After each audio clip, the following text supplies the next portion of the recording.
नमस्कार, मैं दीपक राजमन और आज हर मुद्दे की बात में 4 खबरों का विश्लेषण करेंगे, जिसमें सबसे पहले बात होगी असम चुनाव की। चुनाव तो खत्म हो गया, लेकिन वो कौन से मुद्दे छाए रहे जो चुनाव की दिशा बदल दी है। इसके बाद बात करेंगे बिहार में जहरीली शराब से बार बार क्यों हो रही है मौत, और आखिर में विश्लेषण करेंगे बिहार और झारखंड के स्वास्थ्य सिस्टम की।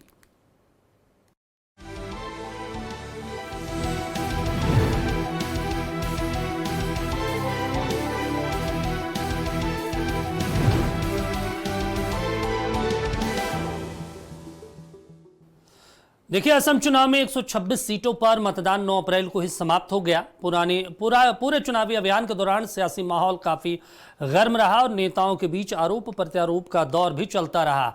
राजनीतिक दलों के नेताओं ने चुनावी रैलियों और जनसभाओं में एक दूसरे के ऊपर खूब तीखे हमले बोले। सत्तारूढ़ दल की ओर से विकास और स्थिर सरकार का मुद्दा बनाया गया, तो वहीं विपक्ष ने बेरोजगारी, महंगाई और क्षेत्रीय समस्याओं को लेकर सरकार को घेरने की कोशिश की। कई मौकों पर बयानबाजी इतनी तीखी हो गई कि नेताओं के बीच शब्दों की जंग चर्चा का विषय बन गया। चुनाव प्रचार के दौरान सोशल मीडिया से लेकर जनसभाओं तक वार पलटवार का सिलसिला जारी रहा। हालांकि अब मतदान खत्म होने के बाद अब सबकी नजरें मतगणना पर टिक गई है। राजनीतिक दलों को उम्मीद है कि जनता उनके पक्ष में फैसला देगी और जल्द ही ये साफ हो जाएगा कि असम की सत्ता किसके हाथों में जाएगी।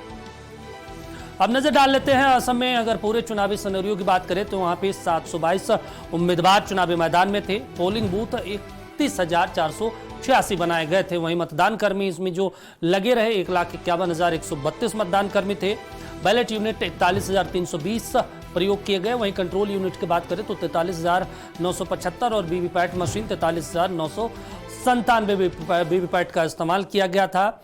असम चुनाव की बात करें तो कुल वोटर लगभग 2,50,54,463 वोटर थे, जिसमें पुरुष वोटर की बात करें तो 1,25,31,552 वोटर थे।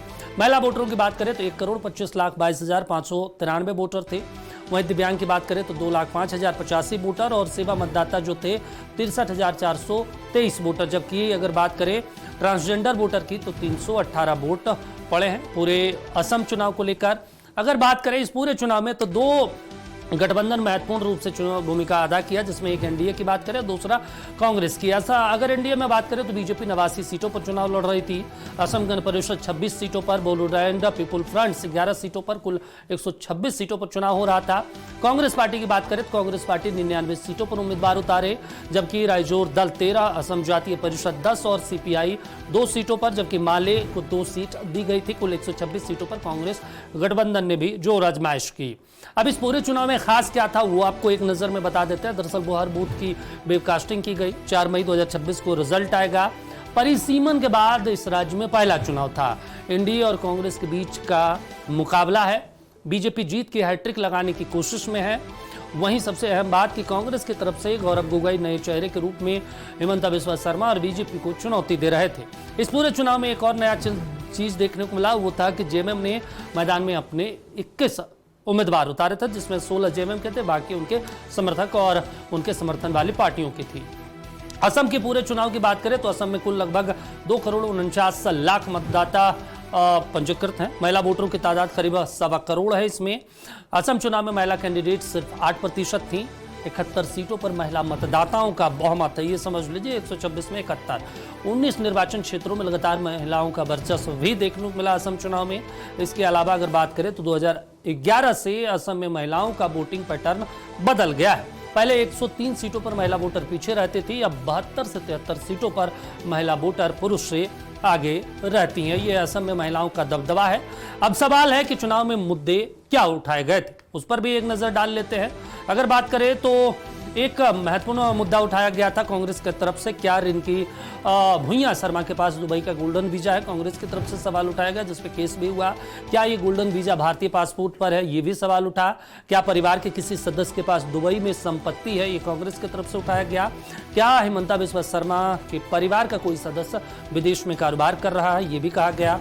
हिमंता बिस्वा शर्मा ने विदेश में अपने परिवार की संपत्ति का ब्यौरा चुनावी शपथ पत्र में दिया है, ये भी कांग्रेस पार्टी की तरफ से सवाल पूछा गया।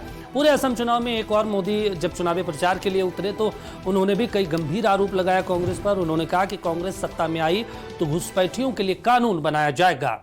इससे आगाह किया। उन्होंने कहा कि कांग्रेस असम में विदेशियों को बसाना चाहती है। इसके अलावा भी नरेंद्र मोदी ने कहा कि यहाँ के मूल निवासियों को अल्पसंख्यक कांग्रेस बनाना चाहती है, जबकि बीजेपी किसानों आदिवासियों की जमीन पर घुसपैठियों को बसने नहीं देगी।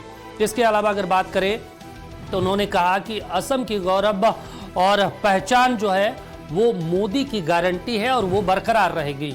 असम को दुनिया चाय के साथ अब कुछ चिप के जरिए भी जानने का प्रयास करेगी। ये पीएम मोदी ने गारंटी दिया पूरे चुनाव में। ये बेहद महत्वपूर्ण रहा है इस पूरे चुनाव में।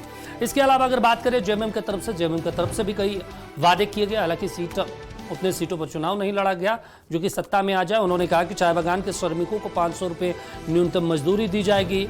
महिलाओं को झारखंड की तर्ज पर 2500 रुपये प्रतिमाह सम्मान राशि दिया जाएगा। हर परिवार को आवास दिया जाएगा और बच्चों को बेहतर शिक्षा और युवाओं को रोजगार मिलेगा। ये हेमंत सोरेन की तरफ से कहा गया। लगातार वो प्रचार कर रहे थे। ऐसे में अब चुनाव खत्म हो गया। मतगणना का इंतजार है कि किसकी सरकार आएगी। क्या कांग्रेस सत्ता परिवर्तन करेगी या बीजेपी तीसरी बार सत्ता में रिपीट करेगी, या हेमंत सोरेन खेल करेंगे और जिसकी वजह से कांग्रेस या बीजेपी की नैया बीच में फंस सकती है और फिर सत्ता के सिंहासन पे जो है वो सत्ता का जो कमान है वो हेमंत सोरेन के पास रहेगा। ये एक बड़ा सवाल है।